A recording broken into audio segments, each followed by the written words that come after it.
Hey everybody, welcome to the video. We are here breaking down the Coke 600 at Charlotte Motor Speedway on Sunday night, Memorial Day weekend. Should be a good time. It's the best racing weekend of the year, really. You have F1 in Monaco, you have the Indy 500, then obviously you have the Crown Jewel event for NASCAR on Sunday night, so it should be a good time. But the real question here is, can these tires hold up over the course of 600 miles? We were struggling to get through 25 lap stages last week at the All-Star race, which, by the way, was one of the worst races I have ever seen. Was I happy that Ryan Blaney won? Yes, but even then there was some controversy with the window net, so just a bit of a big mess. I'm hoping they can hold up over the course of a super long race. 4 stages, 100 laps each. It is going to be an absolute marathon. So I'm hoping for the best, but I certainly don't have my hopes up. And by the way, yes, I know I need a haircut. You don't have to let me know in the comments. Hopefully we can get that figured out by next weekend. But anyway, if you are brand new here, my name is Chris Pennell. I break down the NASCAR DFS like each and every single weekend on this channel. You can also find me live on Sunday mornings or afternoons, which I'm planning on going live Sunday afternoon around 12 or 1 p.m., somewhere around there. And you can also find me over on the Awesemo YouTube channel and on their website doing live shows and writing articles as well. And if you do end up enjoying today's free content, all I ask in return is if you can leave a like on the video, subscribe to the channel if you haven't yet already, and feel free to hit the notification bell. It will not bite you and it'll let you know whenever I post new content. And feel free to leave a comment down below, agreeing or disagreeing with anything I had to say throughout the duration of today's video, or if you just want to tell me hi or I suck, you can certainly do that as well. And if we could get 350 plus likes once again, that'd be absolutely awesome. I do appreciate all the love you guys show me each and every single weekend. Also, don't forget to check out the sponsor of the show, Prize Picks. They're running a promo this weekend, which is basically free money as long as you can hit on something else. But Jason Tatum, all you need is over 0.5 points or fantasy points, one of the two. Either way, it is a free square. So if you just pair that with your favorite NASCAR prop, you can be well on your way to making some pretty decent profit this weekend.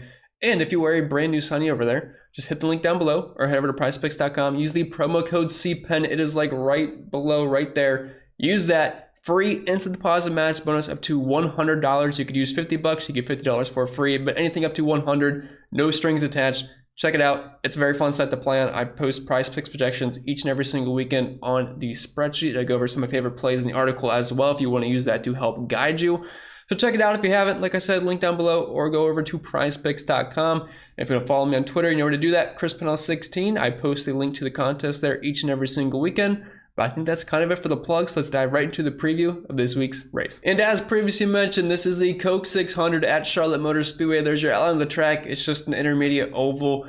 Pretty cookie cutter standard, kind of like Kansas, Las Vegas, Texas, nothing too different there. Are the tire wears a little bit different? Sure, but it's a lower tire wear, intermediate 1.5 mile track, nothing too special to it. And we have 400 laps. That's kind of the special thing here for the Coke 600. We usually have like 267 laps, or for the 500 miles, I think it's 334. But we have 400 laps. There's 4 stages, 100 laps each.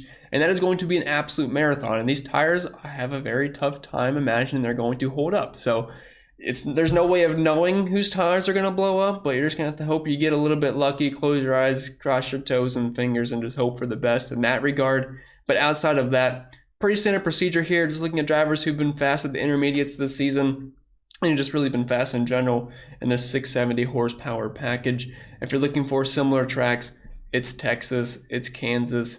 You can throw in Las Vegas, obviously, Auto Club, and they're using the same tires they use at Darlington and those other tracks I just mentioned. So if you want to look at Darlington a little bit, you can, but I hate to draw too many comparisons from Darlington and Charlotte. So I'd mainly be looking at what they've done at intermediates this year in similar 1.5 mile tracks.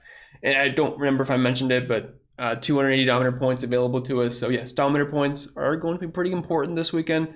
The pricing is kind of tough though. We have multiple guys above $11,000. It's not like a couple months ago for, I think it was Richmond and Martinsville, where we had 400 laps and all the drivers were like below $10,000. That was, I'm not sure why they did that. They've certainly changed their ways. It's not as easy to just jam in as many dominators as possible, even though I'd like to.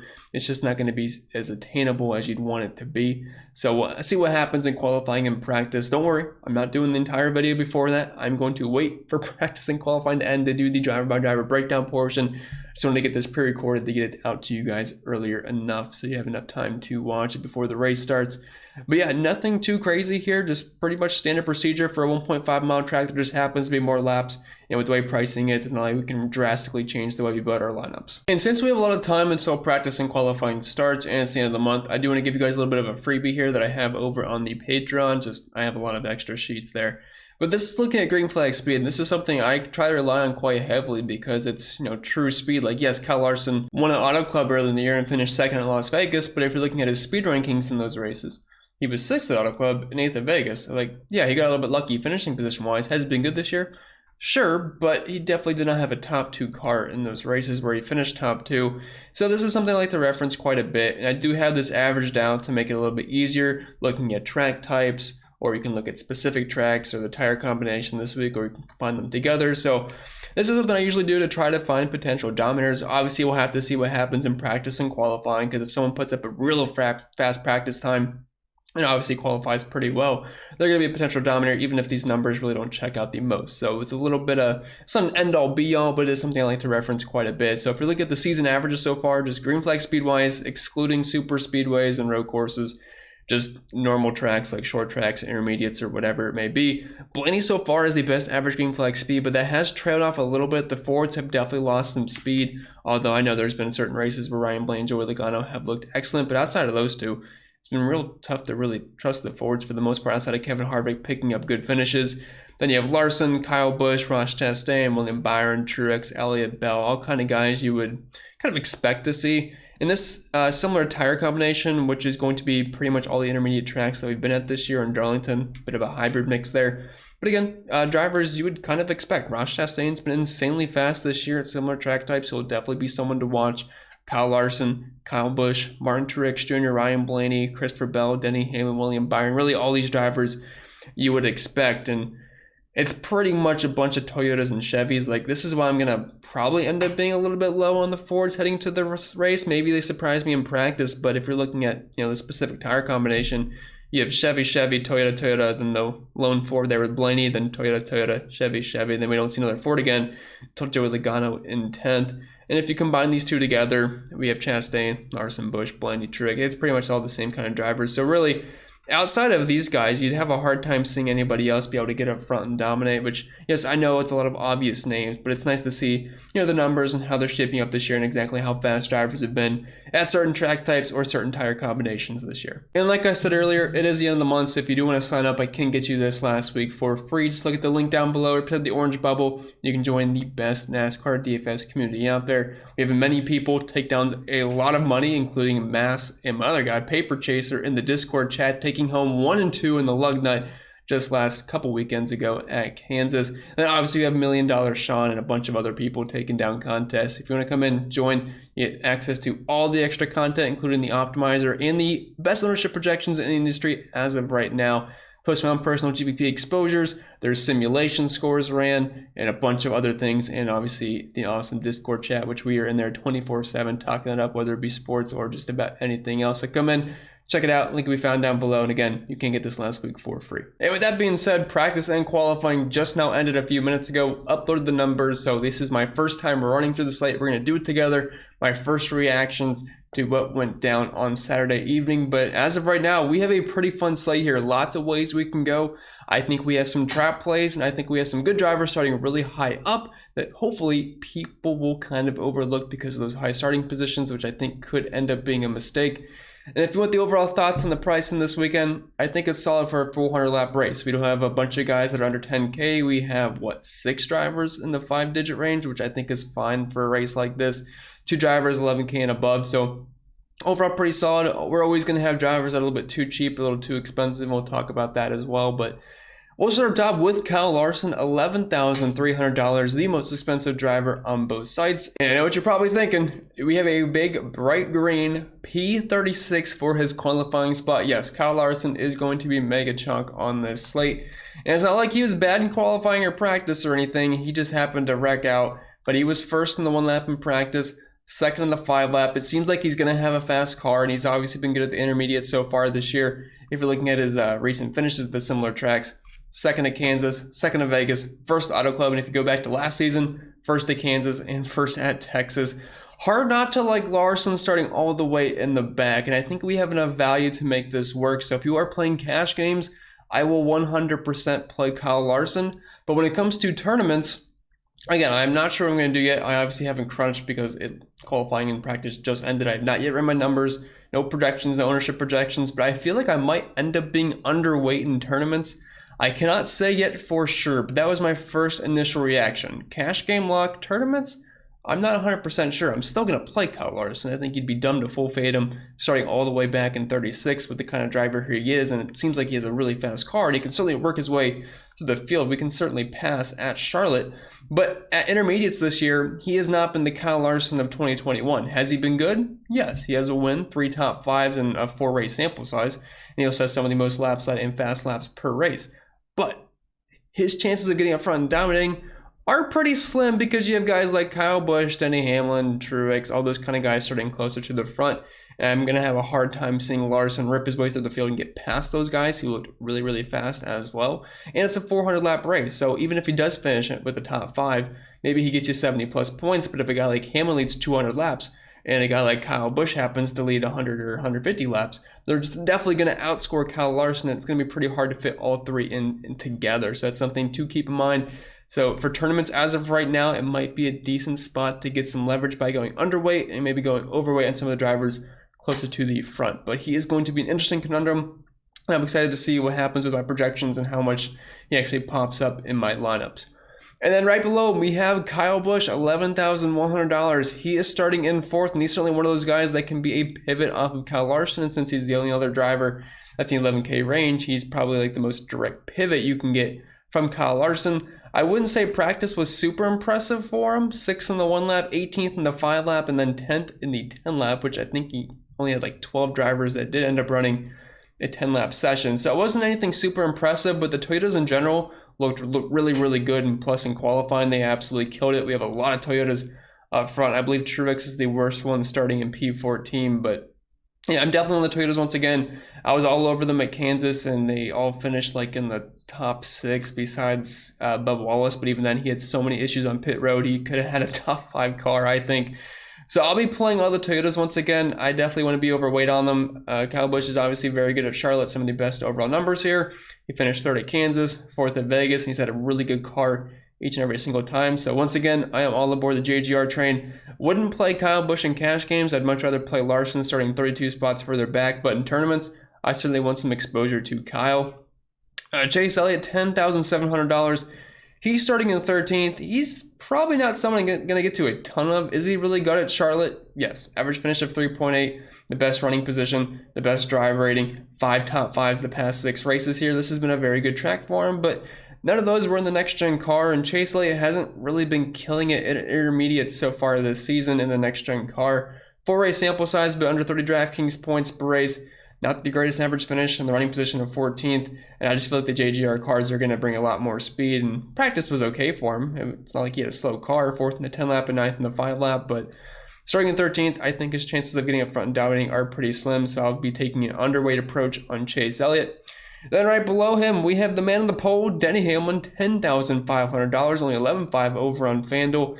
Looking like one of the best plays on the entire slate, because if I can get a JGR car starting on the front, on the pole, I have a pretty good hunch that he's going to lead a lot of laps in this race. I'll be playing quite a bit of Denny Hamlin. If you were playing cash games, as of right now, my opinion is to play Denny Hamlin paired with Kyle Larson. And it's not going to be that hard to do because Denny Hamlin isn't insanely expensive. He is $10,500, but that's not terrible. And then obviously Larson's very expensive, but we have some chalk down low that we can play for some place differential upside. And I like the idea of balancing out your lineup with the 0 PD of Denny Hamlin that can dominate early on. Then you have the massive PD with Kyle Larson. So if you're playing cash, I definitely want to get the Hamlin and Larson. And while he doesn't have the most amazing finishes this year, he's had a super fast car, just a ton of bad luck, but that kind of changed the past 2 weeks where he finished 2nd in the All-Star race. And then obviously he did very well at Kansas. So definitely going to be playing a lot of Denny Hamlin. Martin Trex Jr., $10,200. He's starting in 14th. I think he might be the best tournament play on the slate. I'm hoping he goes a bit overlooked because he's priced in that range of Hamlin, Kyle Busch, Kyle Larson, and starting in 14th. He's not really a big PD play, but he's also not starting near the front where he's going to dominate early on. But he had a very fast car in practice, 5th in the 1 lap, first in the 5 lap, first in the 10. Obviously, really good at Charlotte. Had that one Coke 600 where he led, I forget, it was like 390 laps out of the 400. Absolutely crushed it. 2 wins here at Charlotte, 5 top 10s, some of the best dominator points. He's had a very fast car this season. Plus, we know Truex usually is really good at night, so I'll be playing a lot of him in tournaments. William Byron, $10,000. He's starting in 5th. Probably not going to get to a ton of Billy. I'm going to want to sprinkle of him just because I can't fade Billy at 10K at an intermediate track because he has a lot of speed just about each and every single week. It's definitely been one of the better cars so far this season. Just has had a bit of a bad luck stretch the past couple of weeks because he was going to win Darlington and Joey Logano dumped him, and he was up front at Kansas. Ended up having a tire go down, which kind of killed his chances of winning. But at 10K, I want some of him, but if I end up being underweight, I don't think it's the end of the world on Willie B. And then moving down to the 9K range, kind of an interesting batch of drivers because I'm not 100% sure what I want to do with them yet. Because Ross Chastain, if you were telling me he's going to start 22nd before the weekend started, I'd imagine I probably would have had a lot of Ross, but I'm not sure I'm going to have a ton. I have a hard time seeing him getting up front and dominating. Do I think he has the potential to be a top 5 guy? Yes, I do, but at nearly $10,000, we need him to get up front and dominate. I'd prefer him to be starting within the top 10. That's unfortunately not the case, but he's had such a fast car this year. And if you're looking specifically at the tire combination, which I kind of showed you guys a preview of, unless you skip right to the driver-by-driver breakdown portion, you missed that part. But he's been the fastest car green flag speed-wise in this exact tire combination. So you'd have to imagine he's going to be fast, just had a poor qualifying run. I'm still going to be playing Ross, but this isn't going to be an insane overweight approach that I have been taking on Ross the past, it feels like, month or so now. Again, I have not finalized my numbers. I could end up being more so even on the field or maybe slightly overweight. But as of right now, I feel like I'm going to have a hard time getting to a lot of them because, like I said, I'm going to be playing a lot of Truex. I'm going to be playing along with Hamlin. And then I'll probably have a good chunk of Larson and Kyle Busch. I'm running out of money, so I can't just play everybody. So we'll see what happens with Chastain. But obviously, he's been one of the best drivers in the field. No disputing that. 4 top 5s, 5 top 10s, and nearly 50 DraftKings points per race. And the 2022 season, obviously, been very good intermediates as well. Tyler Reddick at $9,600. He is starting in 8th. For a second, I thought he was going to put up the best Q run, and then he ended up not staying up high. Practice was not very good for the RCR cars, and last time they unloaded poorly, they were absolutely trashed during the race, so I have some concerns with that. But Reddick, 22nd in the 1 lap, 14th in the 5, and then 7th in the 10 lap. So it's not like he has a top-of-the-line car, and plus, he's not in his normal mid-8K range anymore. We're talking about an upper 9K range price tag for Tyler Reddick, so unfortunately, probably won't get to much Reddick. I just feel like he's a bit overpriced. Alex Bowman, $9,300. He's starting in 9th. Seems like he's got a pretty good car. 2nd in the 1 lap, 3rd in the 5 lap. I like the price point. I think he's going to be kind of under the radar. I don't think a lot of people are going to rush to play Bowman starting in 9th, but $9,300 price point doesn't seem too bad. His teammate Kyle Larson was very fast. Chase Elliott didn't show a ton of speed, but it's just hard not to like a Hendrick car in the low 9K range, so I'll have some exposure to Bowman, but like I said, probably going to get to so much of the 3 drivers I already talked about. I'm not going to have enough money to get to a ton of anybody in the 9K range. Ryan Blaney, $9,100, fresh off his $1 million win. A lot more expensive over on FanDuel. I think this is a great price tag over on DraftKings if you're trying to get a cheap level dominator. 9th in the 1 lap in practice, 7th in the 5 lap, and then 2nd in the 10. The only concerns I have is that the Toyotas and Chevys have been way better than the Fords. So it's just like Blaney's like the one Ford I'd recommend wanting to get to, because outside of that, you're talking about Joey Logano and Austin Cendrick, Kevin Harvick, which don't really get me too excited. So if I'm going to play one Ford, it's going to be Blaney. I'm kind of curious to see how much I'll get to because the price point's really nice. But like I said, I'm going to be so heavy on some of those drivers above him. I'm not sure exactly how much I can get to. And it's not like he's been killing intermediates this year. 12th at Kansas, 36th at Vegas, 18th at Auto Club. So we'll see what ends up happening. Overall, green flag speed-wise, he's been the fastest car. But if you look specifically at intermediates, we're talking an average finish of 20.8. And he only has 1 top 15 to show for it. So he's been the guy we kind of been targeting more so at the shorter tracks earlier in the season. Dropping down to the 8K range, you have another Ford, Ryan Blaney's teammate, Joey Logano, $8,900. He is starting in 23rd. I think he might be a somewhat okay cash game play, but I'm going to be honest. I don't think I'm going to get too excited about playing Joey Logano here. I think the place differential is going to alert people towards him, and the price tag is obviously very low. I'm not sure if Joey Logano's been in the 8K range so far this year at a normal track, but it seems pretty cheap, and yet it looks like he had a top 12 car in practice in the limited run that he gave us. But I think I'm almost tempted to play Kurt Busch or Christopher Bell over like on him. I could kind of see Joey being stuck in that P15 range all day, where a guy like Kurt Busch or Christopher Bell could hang out around the top 5 for the majority of the day, because the Toyotas looked absolutely amazing in qualifying, and obviously they were pretty strong in practice as well. So Joey, I think this is a pretty good underweight approach, especially if he's going to draw in some pretty high ownership, which I don't think he's going to be insanely chalk, but when you can get the guy on the 8K range starting in the 20s, it's definitely going to have some interest for people. And then speaking on the two guys we just talked about, Christopher Bell and Kurt Busch, kind of the two exact same plays here. Obviously, Kurt Busch absolutely dominated and won at Kansas. Can we expect that to happen again? Probably not, but there's a chance for it. I mean, he is on the front row with his owner, Denny Hamlin, so we'll see what happens there. I'm kind of hoping he plays nice when Denny lets him get to the lead early on, and they just kind of ride one tooth for the majority, at least of the first stage. But yeah, I don't mind Kurt here. People don't like playing drivers that start this close to the front, and Kurt certainly got his price bumped up. I believe he was 71 or 7,300 at Kansas. It went up quite a bit, which I think is certainly deserved. He's been fast so far this year, especially with Toyotas, but I like him. I think he's a good tournament play. I'll certainly get to some exposure. I'm hoping people are scared of that P2 qualifying spot, but first at Kansas, 13th at Vegas, 8th at Auto Club. I think he can hang around the top 5 all day. He's got that track position to work with, which is always key. I'll certainly look to get to him in tournaments, but will not go there in cash games. And the same thing can be said for Christopher Bell, but Bell's been awesome. 5th at Kansas, 10th at Vegas. I had an issue at Auto Club where he finished 36th, but love all the JGR cars, and he's the cheapest of the bunch. I am willing to buy low. I like his purple Yahoo car, and I think he's going to be really fast once again. Third in the 10 lap in practice, starting P3. Decent chance he can kind of hang in that top 3, top 5 all day, picking up fast laps, and I'd say he's got a slim shot of getting up front and dominating as well. So I'll be certainly looking to play Christopher Bell in tournaments. And then Austin Dillon, $8,200. He's starting in 16th.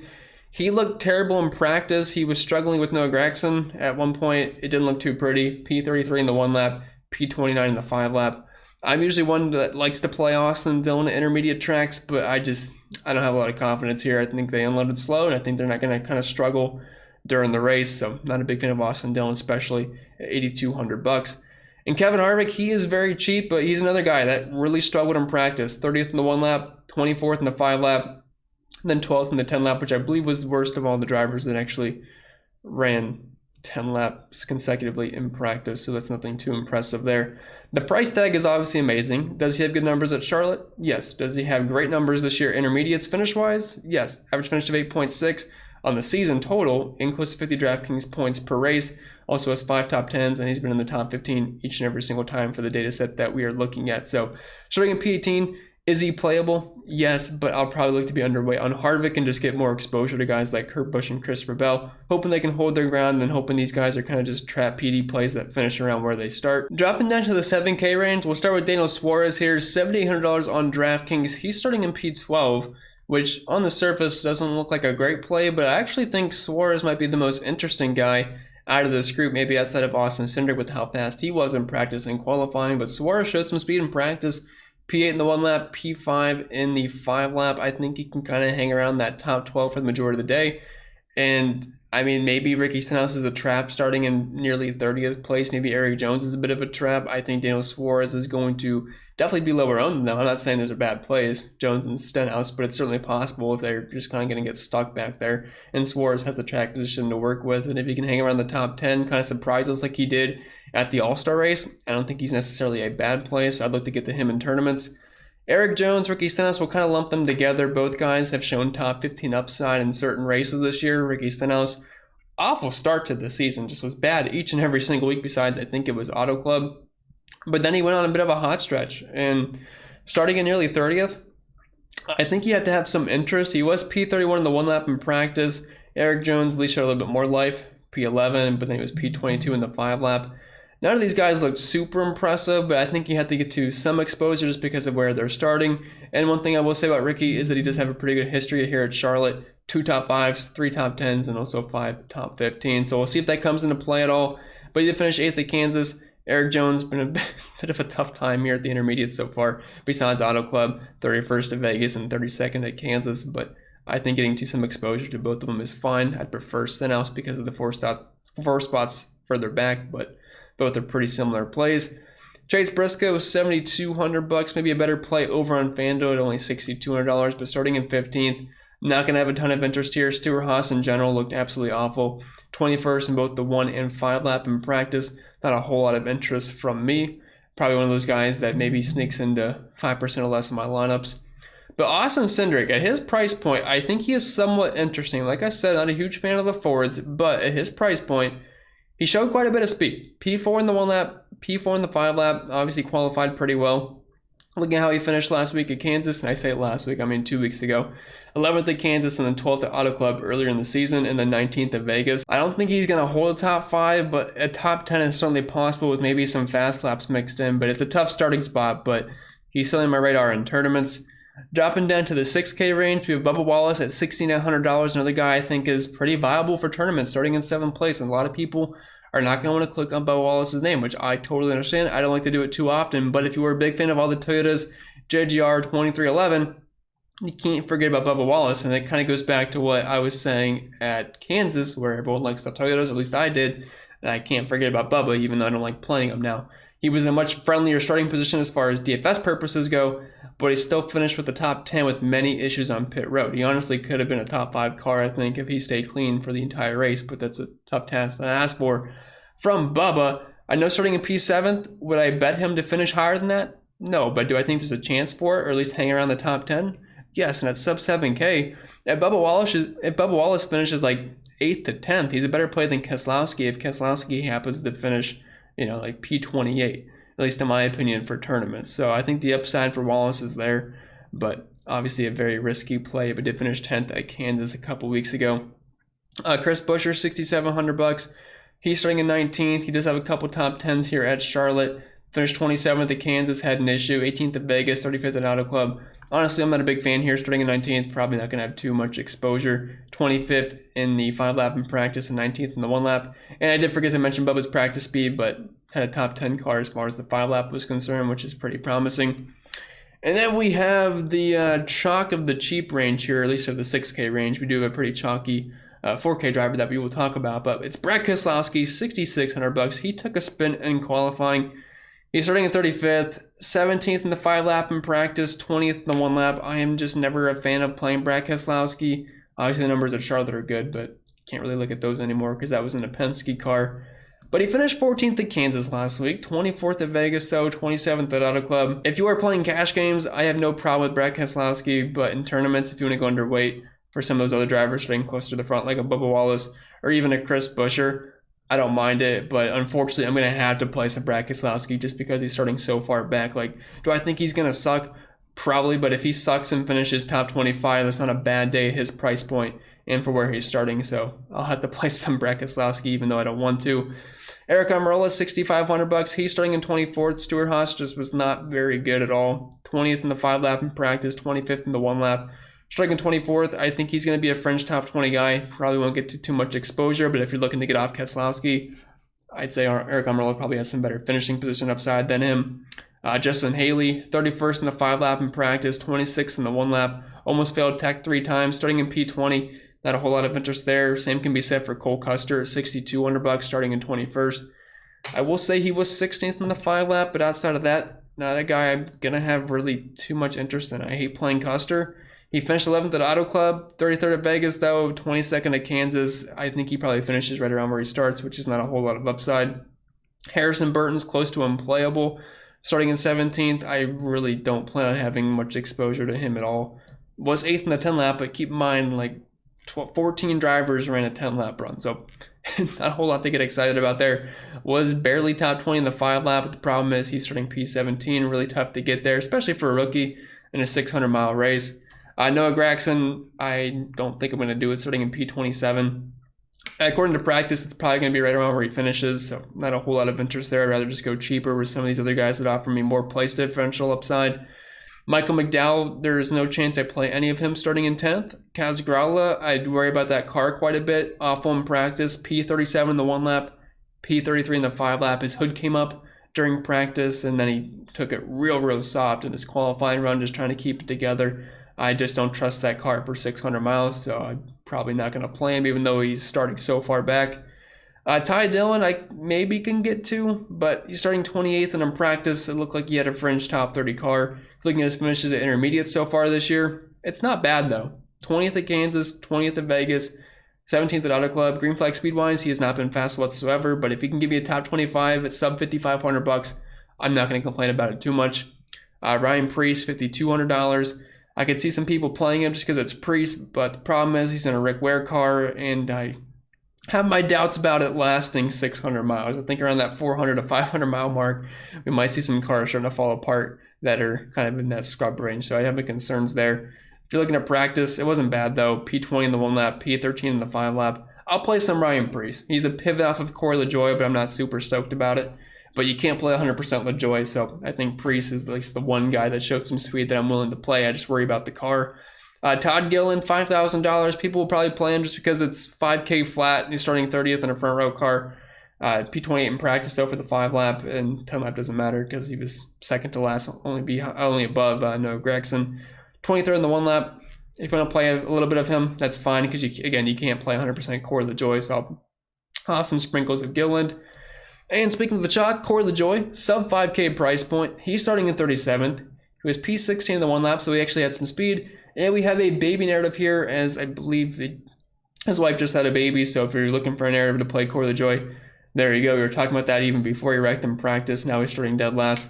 There is virtually no downside with Corey LaJoie. So if you need a cheap driver in cash games, you're playing LaJoie and he helps you fit in those multiple dominators. Like, you can easily play Kyle Larson, Denny Hamlin, because you can throw in a 4K driver that at least has some upside, unlike a guy like Balicki and McLeod or Ware, which I want no part of in a 600-mile race. But with that being said, I think that'll be it for the video. It felt like a longer one. If you made it all the way through, let me know down in the comments. I do appreciate anyone that's able to sit through me talking for about a half or so hour. I do appreciate that. Leave a like if you enjoyed it. Subscribe to the channel if you haven't already. Again, if you want that free week of Patreon, just sign up. I'll be happy to refund one of the charges for you so you don't get double charged since the end of the month. But lots of extra content over there. Get the updated thoughts in the article. Projections will be out later tonight. Ownership, all that fun stuff. And yeah, I think that's kind of it. Follow me on Twitter if you want, at ChrisPennell16, CPen16 over on IG. Prize Picks is running that promo. Jason Tatum over 0.5. It's points or fantasy points. I can't remember, but either way, it's a free square unless he happens to break his ankle on the tip off, which I don't envision happen. Plus, they'll probably refund you anyway if that happened because it's just bad luck and they have a great customer service team. Yeah, it should be fun. Check it out. Use promo code CPEN, link down below, or head over to prizepicks.com. Join the DK contest if you haven't already. That'll be it. I will stop talking, and I'll see you all tomorrow afternoon or Sunday afternoon or this afternoon, whenever you're watching this video, for the live stream. And we'll break it all down, answer all the questions you want, and it'll be a good time. Hang out. I wish you all the best of luck, and I cannot wait for the race.